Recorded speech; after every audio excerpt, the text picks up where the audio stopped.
Hello, everybody, and welcome to episode number 277 of the Board Game Barrage podcast. I am your host, back in the USA, Neelan the green... No, not the green tank. Neelan the orange tank. You wish.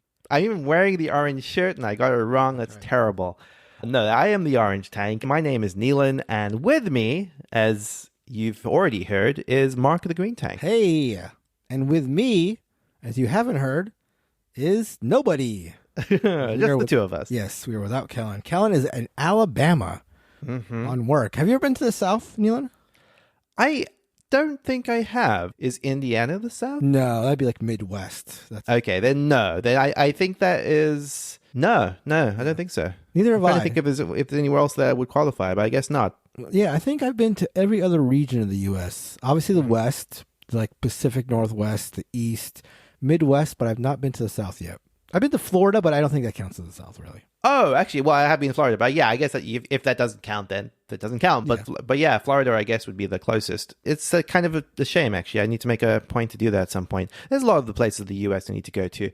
But anyway, this week on the show, we're going to be digging into the topic suggestions list that we pointed out a couple of weeks ago, where you can suggest topics for future shows, and that's at boardgamebarrage.com/topics, and we're going to be finding some suggestions as some quick questions that we're going to answer in the second half of the show. Yeah, I loved seeing all the responses. That's great. I mean, a lot of them are warranting fully fleshed out episodes, but we are going to take some of the quick hits now. So yeah, please keep them coming. It's really a boon to us, really helps us out. So again, that's boardgamebarrage.com/topics. Really helpful.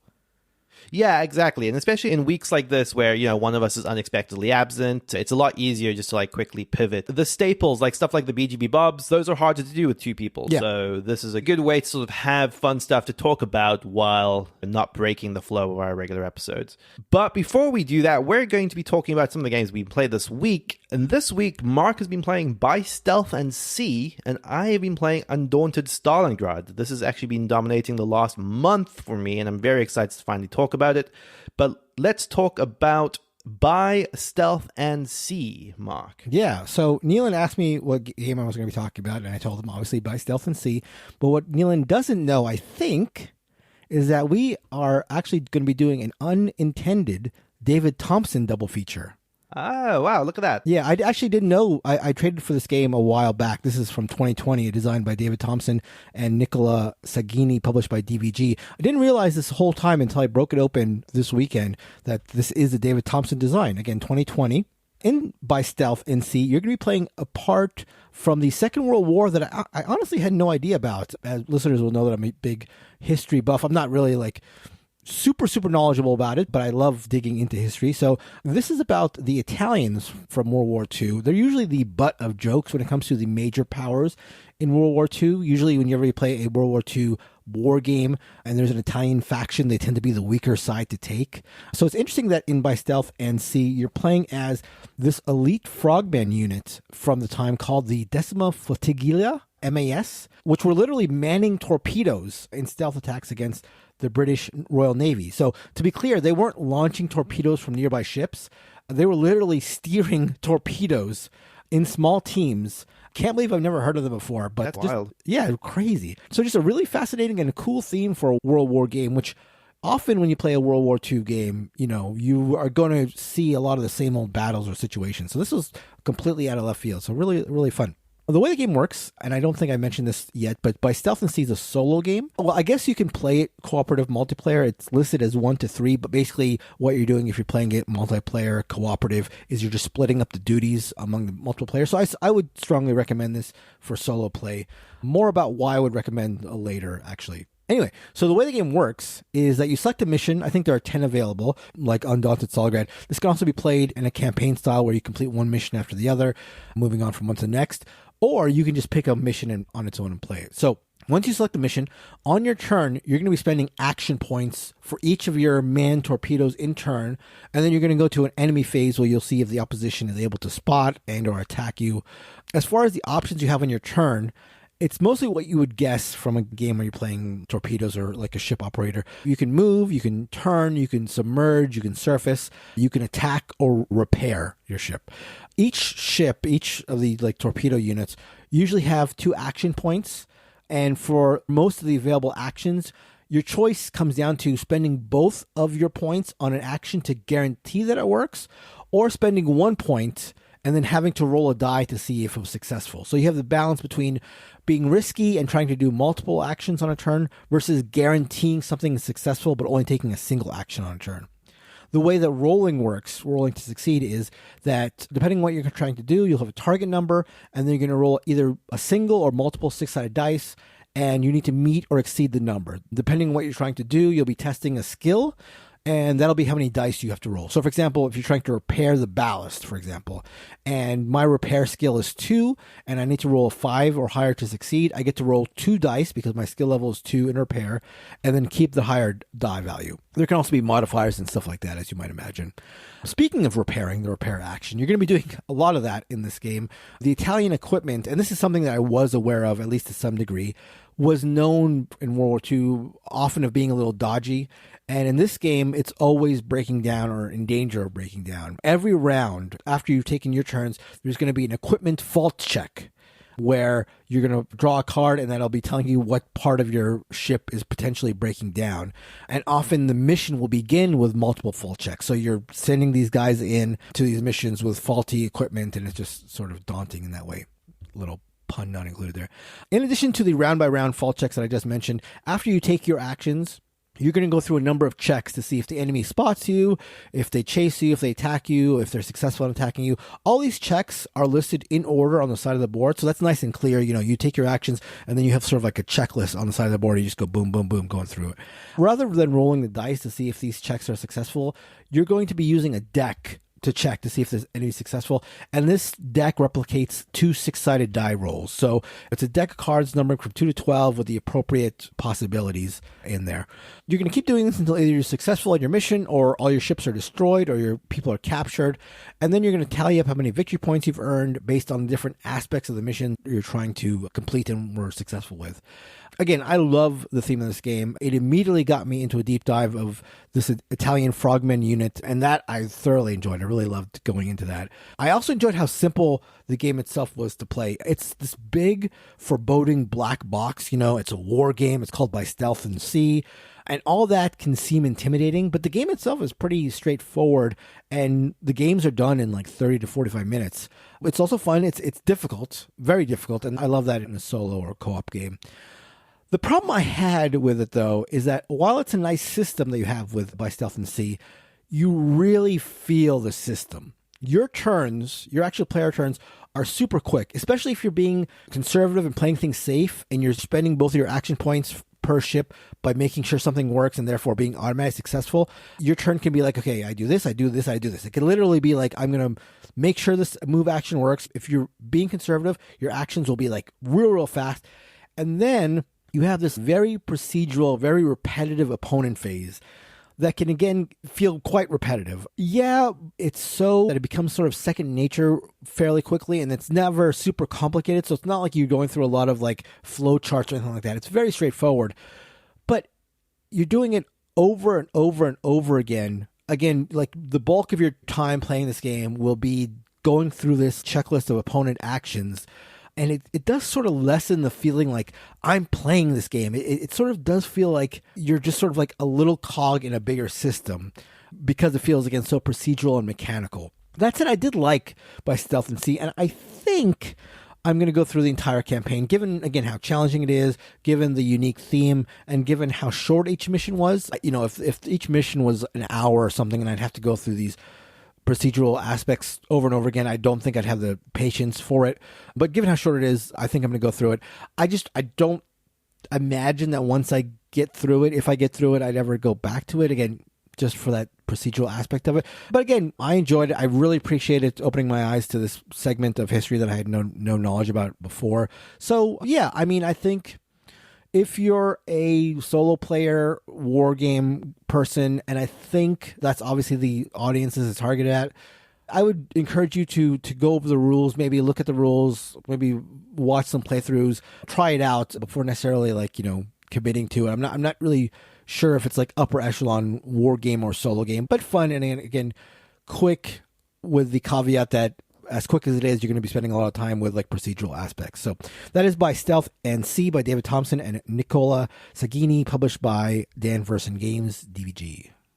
I feel like that specific barrier, like having to work through a procedure of return, is something that's, solo games often will suffer from. I was talking about this recently with Tom about paperback adventures. He's quite a big fan of that, so I was kind of curious to dig into it. And we kind of were unpacking exactly that, where a lot of maybe sometimes the appeal to some extent is just kind of the busy work of a solo game. Right. But I'm definitely with you. Like if it's something that you're just going through every single turn in a very, very procedural fashion, I tend to get bogged down by it. Yeah. And again, bogged down.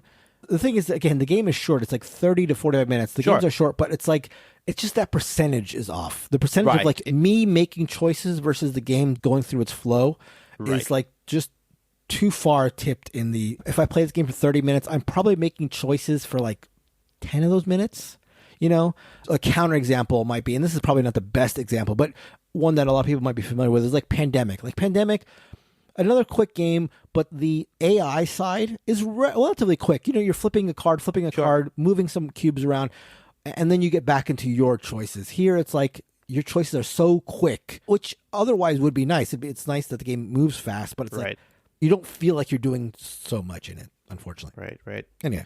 This also does remind me that another Dan Verson Games and David Thompson joined For What Remains, which we've spoken about in the past. Just the string of like solo war games that David Thompson has his hand in is like super interesting to me. Soloable war games, I should say, because For What Remains is technically a 2-player game that has apparently a decent solo mode. Yeah, and speaking of David Thompson DVG games, Pavlov's House, which I reviewed a couple of years ago, was a solo game that I really, really enjoyed. I would recommend if you're looking for a David Thompson solo game. And maybe Neil will have more about this later with Stalingrad, but Pavlov's House I would definitely recommend for those looking for that.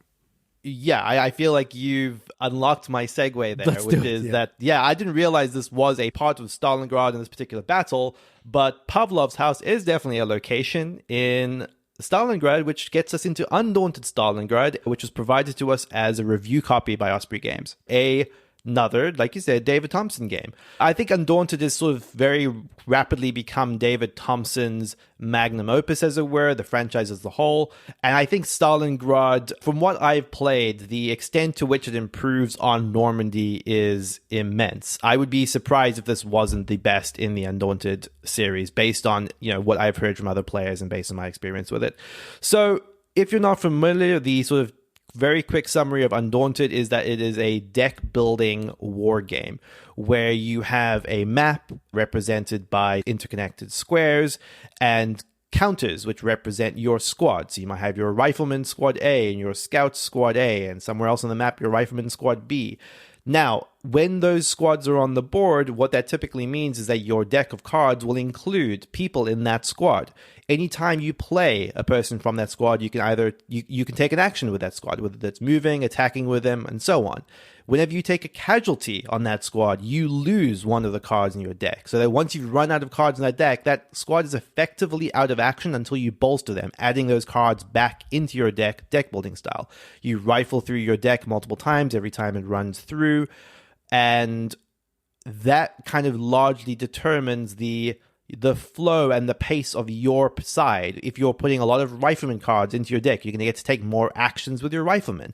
But you might want to focus on your gunners in this game, in which case you're going to start putting gunners into your deck. If your deck gets too fat, you're diluting the opportunities you have with your squads. All of that good deck building goodness.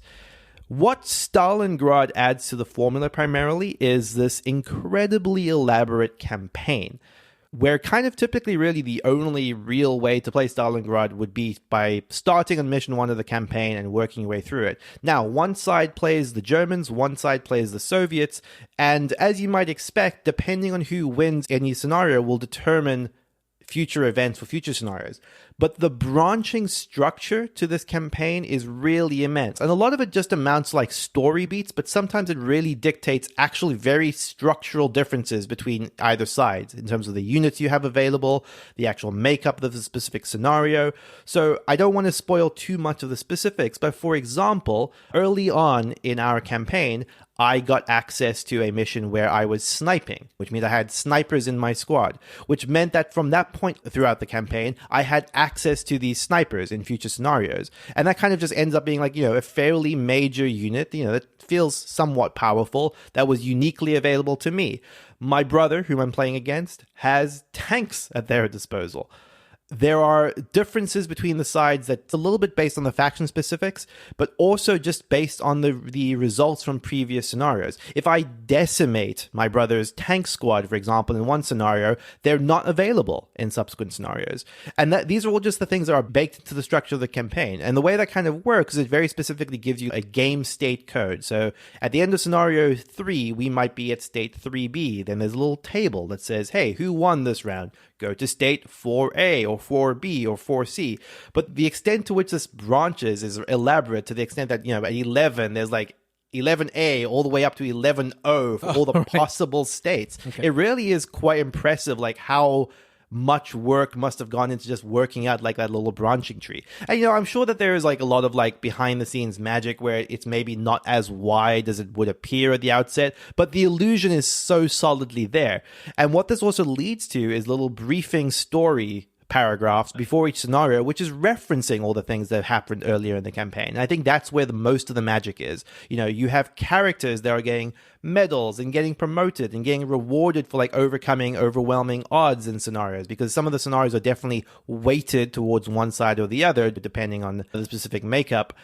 So it feels very rewarding to feel like, oh, I beat a hard scenario against my brother and now I've been rewarded for it. The other side might get low morale if they have a string of losses. There's just a lot of really, really, really neat stuff there. And it's married to characters that kind of exist as cards in your deck. Typically for both sides, there are 3 main characters who show up in the story, represented by your platoon sergeant and your 2 squad leaders, which are cards that you'll typically show up in every single game. But for example, the sniper that shows up in my deck is a named character that shows up occasionally. There's just like these little neat narrative touches that kind of reflect the cards you have in your deck, and it feels really cool when you get to use them in the scenario effectively because they just reflect achievements that you've had earlier in the game. I think this is really, really cool. We've now played 11 of the 15 scenarios and have been really, really pleasantly surprised by just the twists and turns of the campaign.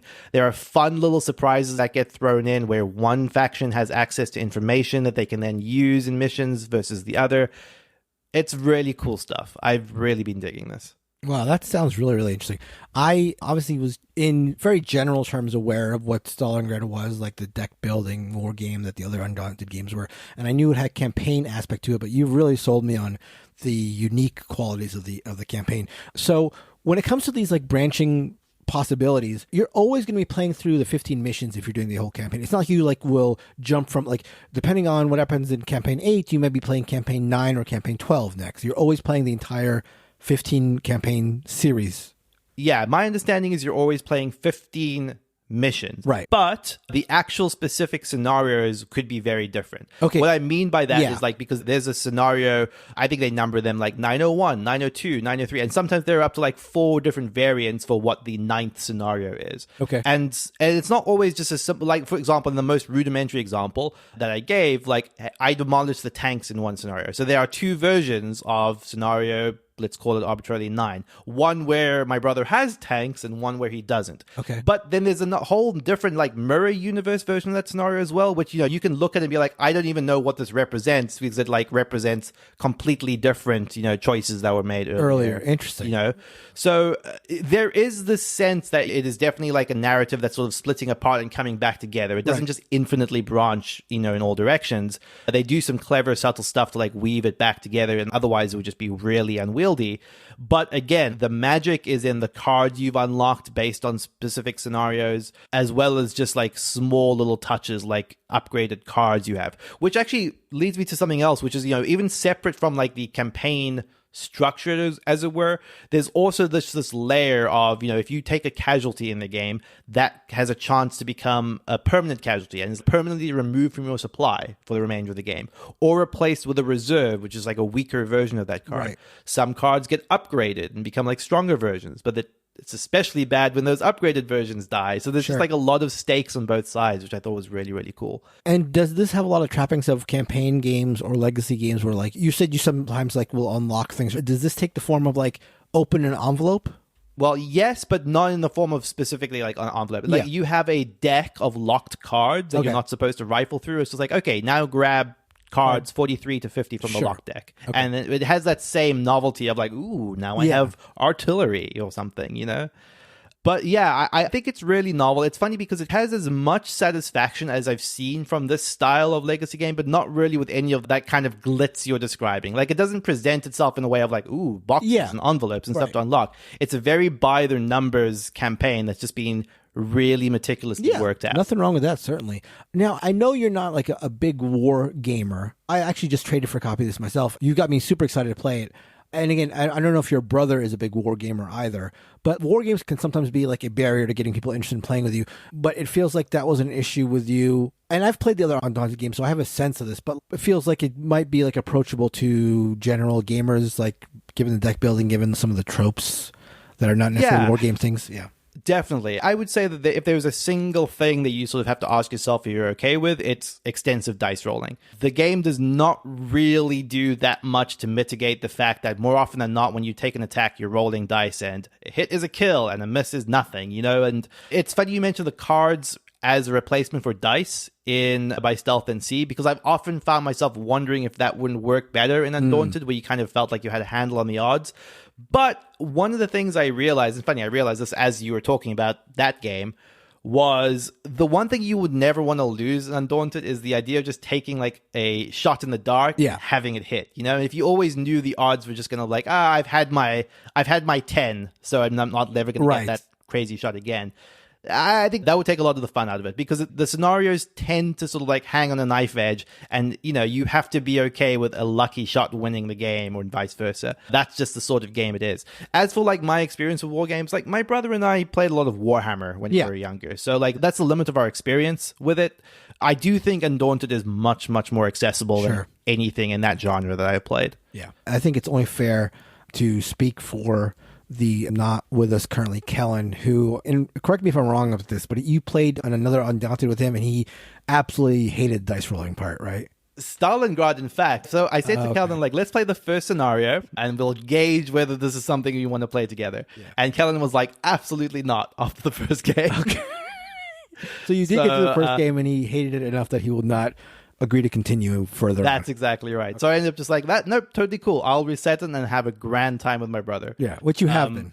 Which I have been, absolutely. But again, to be fair to the Kellen heads out there, he's not a big fan of this because of like the sort of luck of it, right? Yeah, exactly. I can't remember if Kellen got to speak his piece on the podcast, but yeah, it's I mean, for that exact reason. As much as Kellen speaks when he's trash talking a game, I remember him taking shots at it. I think it was the Golden Geek episode, and it came up, and he's like, "Does it still have dice rolling?" And then some sort of expletive after that I had to beep out. But yeah, that is Undaunted Stalingrad by Trevor Benjamin, David Thompson, and Osprey Games. Okay, so before we get onto the featured topic, in the middle here, one of the things that we love to call out are reviews of the show. This is one of the ways that you can support the show by leaving us a review, primarily on Apple Podcasts. It seems to be the only real way to leave a review anymore, which, if you're able to do, would be hugely appreciated. So here is a review from Jamie in New Zealand? Yeah, I guess so. Yeah, here's a review from Jamie in New Zealand. You say that like you can't believe they have technology down there. Well, no, to be clear, it was because it was just said like Jamie NZ. And I was like, I assume that means New Zealand. And then later on, and it just says, yep, in New Zealand. Okay. So, yep, 100% New Zealand. Okay. Jamie says, BGB has been a favorite podcast of mine for a while. Each host brings a great point of view to board games played and the hobby generally. They keep the podcast focused with just the right amount of chat and talk back. Love listening to Board Game Barrage. That is very kind, Jamie. Thank you so much for writing in. All right, a couple of things about Jamie's comment here. First of all, the term talkback is not a term. I mean, I get what they're saying, obviously. But is talkback a term that you heard of? Okay. Like, my interpretation, at least, what... I don't need an interpretation, Neelan, to be clear. I know what they're saying, but like, is talkback a term that you would have used growing up? I mean, I wonder if that's like a non-American term. 'Cause I don't think Americans would necessarily say talkback. I mean, it might be just a Jamie term. I don't know, but it's funny because I think like as a word, I don't know. Now you got me questioning myself. Like in the sense of just like being like, what's the word I'm looking for? that's not conversation. No. Okay. See, that's exactly it. It's not that. Oh, so talkback is a very particular thing to you here. Yeah, it's like, I'm trying to think of how to describe it now. Give and take? So in my head, it's kind of like when you like retort to someone saying, kind of like a little bit of playful banter, I suppose. I see. The sort of thing that Kellen is prone to do. Right.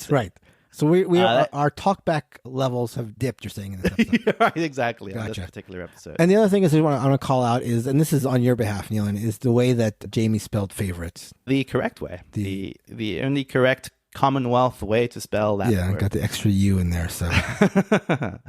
Thank you so much, Jamie. And again, really appreciate reviews. They do a lot to help promote the podcast. Let's go into a couple of questions that were suggested to us on our topics feed. Yeah, so real quick before we get into this is not a mailbag, right? Technically not a mailbag. I mean, it's a mailbag adjacent, certainly, but it's not a mailbag, right? It's no. It's definitely not. This is a wholly unique new thing that we're doing. Agreed. I'm with you. So what is it then? Is it like topic talk? Talk back. Oh, topic talk back. Topic talk back? Yeah, exactly. Okay, perfect. Wow. Thank you, Jamie. Not only did he leave us a wonderful review, but he's like given the name of this new segment. Perfect. Okay, let's do the first one of these, which comes to us from... Oh, and I want to apologize up front. I realize now in the topic form, I didn't actually leave a space for people to provide like a podcast-friendly name. So I'm just going to be using first names here, at least as best as I'm able to tell from people's email addresses. So the first one comes from Derek. My friends and I just wrapped up Charterstone, and we're a bit disappointed, but we're curious what some of your favorite campaign games are. Very timely. And sort of the response that Derek and his friends had sort of mirror our response to Charterstone. I remember we played that way back when. In fact, as a quick aside, I think that the very first episode of Board Game Barrage, we'd either just started or we were about to start Charterstone. So this is I think like that's right. Ago. Yeah. I remember that was something that we were like a few games in at that point. Yeah, maybe. I also remember being like fairly close to having started my Gloomhaven campaign, maybe. I can't remember. So this wrapped back around in multiple ways. Gloomhaven continuing to be probably one of my favorite, at least completed campaigns to date. I think it's hard to beat the scope of something like a Gloomhaven. That said, I do think that the actual campaign structure is kind of fairly rote. I now want every campaign to be like Stalingrad is kind of like the quick answer to that. I'm sorry, I can't remember. Have you started Frosthaven yet? I have done 4 or 5 scenarios of Frosthaven. Okay. I only just got back, so it kind of was on hiatus for a little bit. We also had to repeat a scenario a couple of times just from like failing it. So okay. So let me ask you, I heard that Frosthaven is like pretty much a across the board improvement on Gloomhaven. Are there improvements to to be frank and honest with you, I don't think I'll ever get into Frosthaven because unless you answer this question in a way I'm not expecting, but like how does it improve the campaigniness of it? That sort of bookkeeping, maintenance sort of thing from game to game. I mean, it really only makes it worse. And I don't mean that in a bad way, but I mean, it adds Sounds more... like a way. Well, sure. It adds more stuff to it, right? It adds more stuff to manage. Like, you're not just managing your party of characters. There's also, like, the town of Frosthaven is, like, a major part of the campaign in that you're building buildings. There's a little bit more busy work in terms of your buildings produced at the end of every scenario. You can create new buildings. You have more options to do between missions rather than just like buying from the store, doing an event and carrying on. And to some extent, I think that's a little bit of a double-edged sword. Like, I like having the options. I like having that structure. It hasn't really paid off yet in a way that hasn't just make it feel like it's just taking time more than it's like rewarding, I would say. My understanding, and again, we're very early in it, is that it reaches a critical mass as you're unlocking buildings, which open up new options and new avenues in the game. So that, again, is just my rudimentary understanding. Like, take that with a grain of salt because I just haven't experienced it to that extent as yet. But it feels more elaborate as a campaign, I guess, is what I could say in summary, for sure. Yeah, I mean, again, harkening back to those early episodes of Board Game Barrage, I remember that feeling I had back then, and I've talked about this before, where like anytime a game was called Legacy or Campaign back then, even when we had a string of like not super big hits or things that were critically sort of panned, I still had this feeling like, but man, you could do so much with a Legacy. And like, I always move those games to the top of my interest queue, or whatever you'd like to call it. And then shortly thereafter, after playing some of the better ones, which again, Gloomhaven, I would 100% acknowledge is one of the better campaign games, obviously, or Legacy games. Just I realized they weren't my thing, and they went from going to something that I was really eager to play to it became a situation where if a game was called a campaign or Legacy game, it, immediately plummeted to the bottom of my interest. But hearing you talk about Undaunted, Stalingrad, for whatever reason, I'm super, super interested to play that. I don't know if it's like the simplicity of it. I sort of like the idea that it's just like more or less a card game. I know there are chits and stuff, but it seems like the upkeep and the management on that is not super intense. Absolutely. I mean, it's like the polar opposite of what you were describing with Buy, Stealth, and Seed. Like, turns just move. It's like, draw your hand to 4 cards, play initiative, play a card, play a card, play a card, end of turn, other person takes a turn, reset, do it again. Yeah. Yeah. All the actions are really simple. Yeah, it moves in a way that I think is really, really satisfying. That's great. In terms of other campaign games I've stood at, I still have a little bit of a soft spot for Tainted Grail. I know that I wasn't exactly glowing or effusive in my praise of that, but the campaign structure of it I found rewarding in the sense that the story progresses. As you finish each chapter, there is this big sense of you just finding out more and more and more about the scope of the world in a way that just feels kind of a joy to advance what is effectively like an overarching narrative from chapter to chapter and unlock new corners of the map. I found that very satisfying. I think one of the issues I have with campaign games is just like, I don't ever feel that I'm hooked into narratives of games. And I feel like this is probably to some extent like probably irrespective of the quality of the narrative. Like, I know there are games that do narrative better than others and some that do it really quite well, but I don't know if it's just like the way I approach board games or the fact that I maybe seek narrative from other avenues. I don't really want them from board games. That actually brings up a question like, how big was the narrative hook of Stalingrad? How important was that to your enjoyment of the game?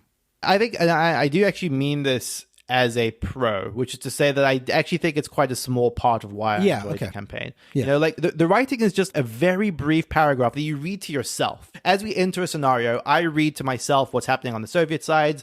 Your opponent reads what's happening to themselves on the German side. It just gives you a little bit of a flavor, a little bit of like a catch up on what's been going on and what the flavor going into the scenario is. It's referencing the characters in your deck, but it just feels like a dusting of story flavor over what is actually just an interesting, like, oh, I just want to see what the scenario is about. I want to see what units are going to be on the table. I want to see what the objectives are. I want to see which part of the map we're fighting over. Because, it also does cool stuff like we were joking about Pavlov's house, but some of these buildings get bombed over the course of the game, and those tiles get permanently changed, like the destroyed versions of those buildings. So, Pavlov's house might provide 3 cover in the first half of the campaign and like 0 cover at the late of the game as it gets shelled. So the map itself is changing in interesting ways. And to be clear, I do like that aspect of the game that you mentioned where like a card can improve and a card being associated with a specific character. And I like that emergent storytelling where, like, Bill is my rifleman. He's progressed. And now whenever Bill comes up, I'm really like, I feel an attachment to him, which I imagine happens in the game. Yeah. Right. And that's exactly it. Because, once I had one of my upgraded sniper cards, I know who that character is. Yeah. And every time they roll around and do well, it feels rewarding. It's like my pro sniper. I love that. Yeah. Okay, let's get to the next question. This one comes from Pre-J. Often you hear of games that run too long for what they are, but is the opposite ever true? A great Euro often leaves you with the feeling that if you had one more turn, you could get everything done you wanted to. But are there some games where you feel like you only explored a fraction of what it had to offer in the playtime, what it really needs is an additional module to deliver on its promise? This is a really tough one because it's like such a fine line between a game feeling too long and then like just right / too short. Yeah. Let's go to our favorite example, right? Yeah. We have Voyages of Marco Polo. Right. A game that in every play we had of it just felt like, oh my God, I was so on the verge of doing the one thing I needed to get, wrap up my route or do everything I needed. And then Marco Polo 2 is like, well, what if we gave you that little bit of extra time and the ability to do everything? And then suddenly the magic is gone. Yeah. At least as far as we're concerned. Absolutely. I do think it's a very tight rope to walk. Yeah. And I mean, there are obviously plenty of games where I have felt like I had that, like, oh, I wish I had one more round. Or you even feel maybe sometimes like this game is too constraining, like there's no way I could have done anything. Or maybe there's no way I could even fulfill this one part of it. It sort of feels like a negative, like this game is too constrictive.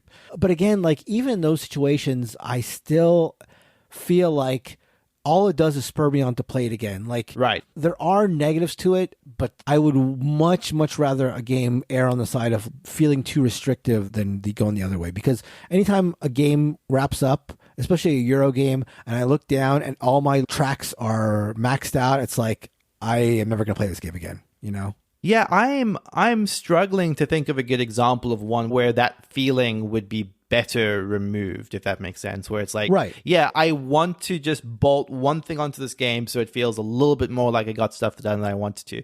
I do think that you could probably walk that line. I can imagine a scenario where a game feels like you got like 2/3 of everything you wanted to do right, and then it just felt slightly better with like one more round, right? Yeah. But I can't think of any good examples.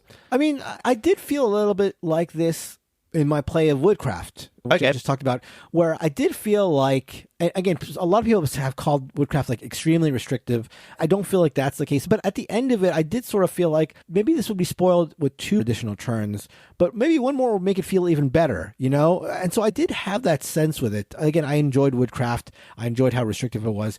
But again, it's such a fine line. I trust that these games have been play tested a number of times. And if you told me that, 75% of my Woodcraft games with one more round would feel more fulfilling, I don't even know if I'd want that, because again, if I just hit one completely fulfilling game of a Euro game, like if I ever play a Euro game and I feel like I've done everything even once, I just like, it drops my desire to play it so significantly. So right. I never leave a Euro game that feels like I didn't get everything done, ever feeling like, oh, I wish I had one more round, because I have such a fear of the other end of the spectrum that I never want to even approach it, I also just firmly believe that like any game that delivers what it's aiming to in as short a time as possible is an advantage to me. And I've never come across a game that like actively felt like, oh man, I wish this lasted slightly longer. Yeah. Because for the most part, it's just shy of giving you everything you want. I've never felt like it really just didn't get all the way there. I think like that's the sort of thing that would get ironed out, like you said, in development. Yeah. I would be interested to hear from listeners on our podcast channel at boardgamebarrage.com/Discord in the podcast channel again, or from Pre-J themselves, the person who suggested it. What games do you think fit that bill? Like what games are way too short? I'd be very, very interested to hear. I'd be curious to hear if any of them were games that I'd played, and maybe that would refresh my recollection of them, and maybe they were too short. Or I'd be curious to see what I thought of them, and then if I hadn't played them, I'd be curious to try them out and see what I thought, because that feeling that a game was way too short is again one that I rarely feel, and would love to see how that feels. Okay, next question from Chris. Which designers would be on your Mount Rushmore of board games? Oh, man. This feels like a question we potentially should save for Kellen, but he is unfortunately not here, and we've got to do this. But, okay, so first of all, Neelan, Mount Rushmore. I don't know if this is I have not been. You've not been. I've not been. South. So, yeah. South. I never remember if it's South Dakota or North Dakota. I think it's South Dakota. But you know what this is, right? This is the okay. For sure. Do you know the 4 presidents? Oh, that's a good question. I'm going to say George Washington, right? Abraham Lincoln, right? Thomas Jefferson. That's correct. Thomas Jefferson, often the one that people don't get, but yeah, interesting. The fourth is the hardest, though. I think the fourth is the hardest. Fourth person, Benjamin Franklin. No, not a president. That's I might have to cut this out of the episode. Revoke your before I get deported. Yeah. No, this is Teddy Roosevelt. Okay. Okay, so the idea is to pick four designers for the Mount Rushmore of board game design. I wonder how contentious this is going to be between us, but let's see. Okay, so actually, I think that we should mutually agree. Oh, you think we have 4. to come? No, up, yeah, okay. I'm not going to pick my 4 and you pick your 4. Okay, I like this. We're building one. We can only have one Mount Rushmore. Okay, mark. so let's put our cards on the table. This is really a Mount Rushmore of 3 spots, right? Because the one has to go to Knizia. Oh, sure, yeah, absolutely. Like Knizia, no argument. Yeah. Okay. So. Yeah. Okay, so we've got 3 other spots. So I'm going to suggest somebody. Yep. I think it's really hard to do this without putting Rosenberg on. Rosenberg was going to be my next suggestion. Okay. So. Do you think Kellen would go hard against Rosenberg? I don't think so. Like, Kellen loves him some Agricola. Like, I think Rosenberg gets the Kellen seal of approval just for like how much he loves Agricola and like how formative that was for him. So I think that works. Yeah, I mean, the argument against Rosenberg is maybe, I don't know. I was going to say like you get that whole like farming thing and that's sort of just his niche, but it's not really true because you got games like Bonanza, you get the whole Sagani / Nova Luna, like the whole patchwork thing, you get all over the place. Right. Yeah. Okay. I think it's definitely Rosenberg. Okay, we got 2 down. I feel like the next 2 are going to be harder for us to agree on. Yeah, and I can't tell you, I'm terrified that we missed somebody that's obvious. I'm terrified that we missed somebody obvious. So if I were to like say for me, I would say a Vladik Vatil gets on here, but I don't know that you're going to agree with that. I would not automatically give him a spot there. Okay. I'm a little hesitant on Swato. I think he's right there. I think if this was like even 7 or 8, I would say guaranteed. He might still be on, but I'm not ready to give that spot up. Okay. I feel like Wolfgang Kramer goes on. You're saying Kramer and Kiesling. Well, we can't give the last 2 to TM. Yeah. Or he gets like, maybe you get a half and half thing. Like split face. Split the face down the middle. Yeah. I mean, you got El Grande, you got like the Tikal, the whole Mask trilogy, Downforce, Coliseum. Do you know that the Victory Point track that you have around the outside of games, he was the one who sort of like made that popular, and in the early days of board games, that was called a Kramer track. That's not true. That's true. That's 100% true. Weird. That's cool. So, I mean, you have some, I don't know, I feel like he's not maybe like a super heavy hitter anymore, but his contributions feel sort of indelible. Yeah. What else do we got here? I what about Lang? That's the new spice. Interesting one. Yeah, I could get behind that. I think that might be very contentious, but... Yeah. Look, you have the George Washington, the older one. You got the Abraham Lincoln, but you do need the Teddy Roosevelt, sure, the wild card. The wild card. I think that there's a lot to be said for the Gods trilogy, just in terms of like games that we feel strong about recently. The extent to which Cthulhu Wars feels inspired by Chaos in the Old World. There's a lot of like Eric Lang lineage there. You even had like the whole like Dice Masters thing, which is like its own whole system that he sort of was involved in. Yeah. I was curious if Friese was like front of mind for you. Yeah, Friedman Friese, he's up there. I don't know if he's top 4. So let's just throw out some names here. Martin Wallace, I think, is up there. Wallace is a good one. He does have the number Martin 1. Wallace. Yeah, I'm surprised that you're so behind him. I thought I'd have to argue him pretty strongly. No, I could get behind that. I think there are a few designers who you tell me, this is a Martin Wallace game, that I get like excited. Yeah. In the same way as Martin Wallace. And I think the case for Wallace being up there is, one, how interesting his designs are, and they always feel different. So it's not like you can peg his design into like one sort of thing and say that this is just the only thing. So it's all over the place. He has the gravitas of having the number 1 game. So that's hard to argue against. He almost is, and I don't mean to disparage Mr. Friese with this, but he almost feels like occupying the same slot that Friese has, like very innovative, interesting designers, but with some designs that are like almost unimpeachable, like Brass and the like. So it sounds like we have Wallace up there. Yeah, maybe. I'm racking my brain to think if there's anyone I'm missing. It's hard because I feel like a lot of the people I'm now thinking of are not individuals or like in pairs. Like, the Italians, for example, are huge for me, but that's not one person. Another big one is Feld. Yes. Not the biggest Feld fan, though. Yeah. I feel like if you're not going to argue Feld strong, then it's going to be hard to get Feld up there. I feel like I know Kellen would be insisting that Sid Saxon be up there, which I get. That's true. I get Saxon...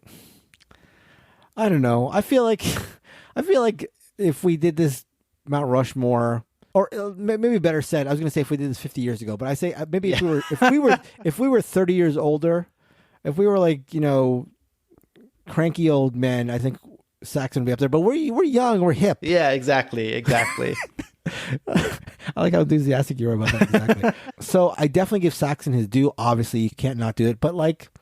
I don't know. He was fantastic for his time. A lot of his games hold up to this day, like unimpeachable. But I don't know. It just feels like honorary, you know, in the way that, you know, like in the founding fathers sense, as it were. Yeah. But he's no, the thing that makes it hard sell for me is that like I don't think I have that much affinity for his games. Right. Except for a handful. Okay. So I like Wallace being on here. Okay, so we have Knizia, Rosenberg, Wallace. We have potentially Shavatal. Who else? Potentially Lang. Kramer sounds like he's not going to make the cut. Friesa, I don't think makes the cut. Faduti, Thomas Lehman. Thomas Lehman feels like almost like too similar, maybe, you know, right. Race for the Galaxy sort of deal. We could give the nod to like the whole legacy movement with Davio. Oh, speaking of legacy, speaking of Davio, Pandemic with Leacock. But Leacock is a little too focused on Pandemic, like too much in the Pandemic thing. Alan Moon with the whole Ticket to Ride, but I don't think he would be on our Mount Rushmore. So what feels like it's emerging? There's Lang, Shavatal, I think, are probably the two strongest candidates. I find it so hard for this not to be Shavatal for me. Yeah, I actually think I'm going towards that because for as incredible as Lang's body of work is, Shavatal feels like, again, how varied his totally is. I mean, you got Through the Ages, you got Pictomania, you got Codenames. It's like Codenames by itself is enough to be on the ballot, I'd say. And then you add in all the other ones. I mean, look at this range. You have Codenames, like a game for everyone. You have a Mage Knight, a game for one person that is like a complete opposite. Like, can you think of two more opposite games than Codenames and Mage Knight? It's like crazy. And then you have wild ones like Space Alert and Galaxy Trucker, Through the Ages. I mean, I think talked myself into this one. I love it. Yeah. So Knizia was never not going to be on there. Rosenberg, Wallace, and Shavatal. I'm actually a little worried about Rosenberg at this point. Are we? No. I mean, I was gonna say that maybe Wallace feels the odd one out here, but no, I'm happy with this. I'm happy with that 4. The thing is, like, I feel like with, and it's not fair actually, but the feeling I have is like, okay, Wallace does everything. Like his designs are always going to come from like different places. Shavatal, same thing. Knizia, maybe not, but his just how many games he's released, and you know, honestly, like his hits are like all over the place in terms of like the wide range. And I was going to say that Rosenberg feels less so, but not really. Again, we've even mentioned just a second ago that you've got everything from the Agricola and Caverna on those games to Patchwork to the Sagani / Nova Lunas type of game. So he's got, and I think the biggest thing for Rosenberg for me is I think like Agricola by itself feels like the prototypical Euro game, like the greatest example of a Euro game I think is Agricola, and that by itself is almost like, again, warrants him being on there.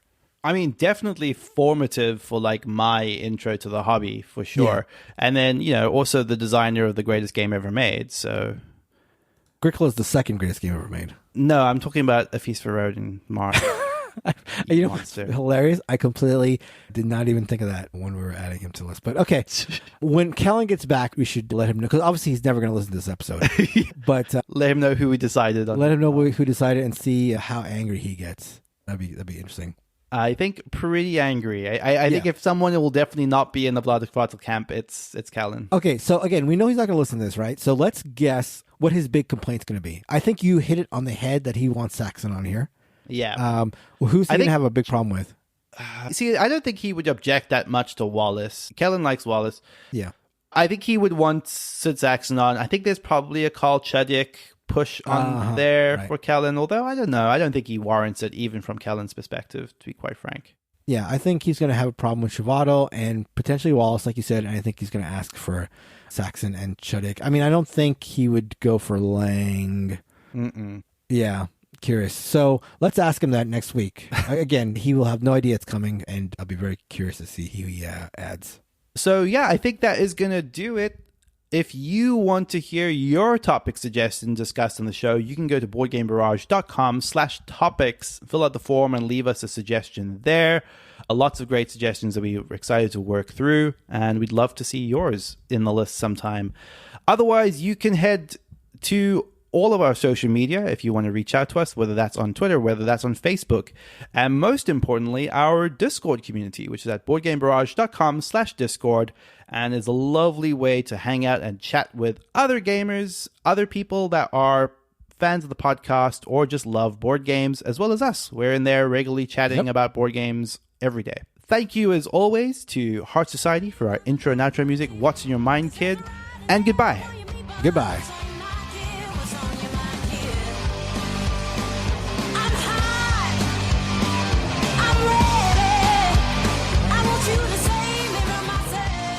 Like, Kellen loves him some Agricola. Like, I think that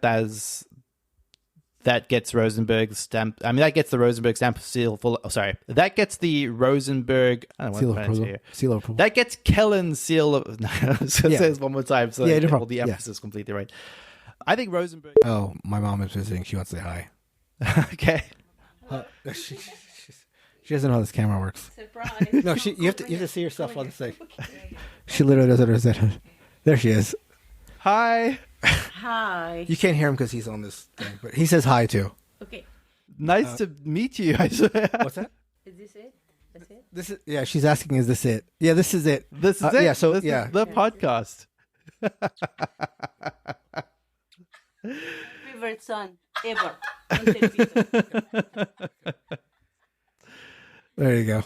What's his name? Neelan. He's Neelan Neelan. from South Africa. Did you do something for your mother today? I gave her a call. Don't have He Mother's gave her a call, and he actually just flew. I just got back from there yesterday. He flew all the way to from South Africa. meeting her. Yeah. Yeah. Here. Good boy. I like that. Is All right. he a good guy? He is. Yeah, he's good. Up or down? Up. Okay. Two thumbs up. Okay. All right. Great. Good night. Bye. He says bye. Bye-bye. All right. From South She can't believe you're from South Africa.